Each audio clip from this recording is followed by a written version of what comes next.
adagu barwaqa intu geelu badi dhalay xareedu jiifta godanada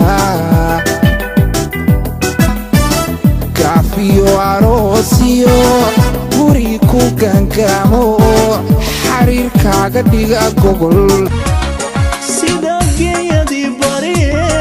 gutiniyo saraariyo ubatooyin lagu furay galabtiina mayracay gar adag la daajo ilbisoo habeen marka la tilmaamayo horumarka ay gaadhay degmo waxa laga qiyaas qaadanaya dhinacyada wadooyinka dhismaha guryaha cusub iyo sidoo kale ganacsiga ka soo muuqday deegaankaasi halkan waa degmada Garadaga galbeedka gobolka Sanaag wana degmada hooyada u ah amaba afaafka hore laga soo galo gobolkan Sanaag waa degmo taariikh fac weyn ku leeyahay dalkan Soomaaliland waxayna ku xusan tahay amaba ay baaldahaba kaga taala halgankii dib u xoreynta qaranka Soomaaliland waxaana la meelawana gulihii wax ku oolka ahaa ay ka soo hoysay saddexdii doorasho ugu dambeeyay ee ka dhacay qarankan Soomaaliland mudan inay Garadag tahay hooyada xisbiga muxaafidka ee kulmiye oo halka laga sidoo kale lagu gardaadiyay iyadoo ilaahatan guusha taladan u dhabta ku siday xisbiga muxaafidka kulmiye Garadag waxa la digay qiyaasii taariikhdu markay ahayd 1936 waqtigii Ingiriisku haystay dalkan Soomaaliland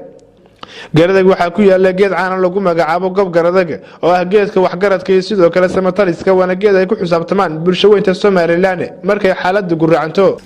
laga soo bilaabo 2012 doorashadii golaha deegaanka ee ka dhacday guud ahaan qarankan Soomaaliland waxay shacabka reer Garadag iska dhex doorteen 13 xildhibaan oo golaha maamul doona degmada Garadag sidaas oo ay tahayna waxay xildhibaanadana si hagar la'aan u doorteen 5 sano soo socoto maamulo gudoomiye Faarax Aadan Ciise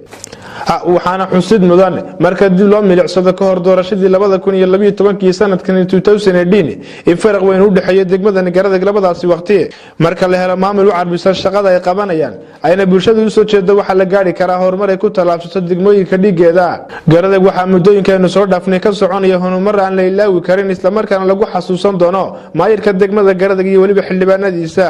sidoo kale Garadag waxay ka mid tahay degmooyinka la majeerto waqti xaadirkani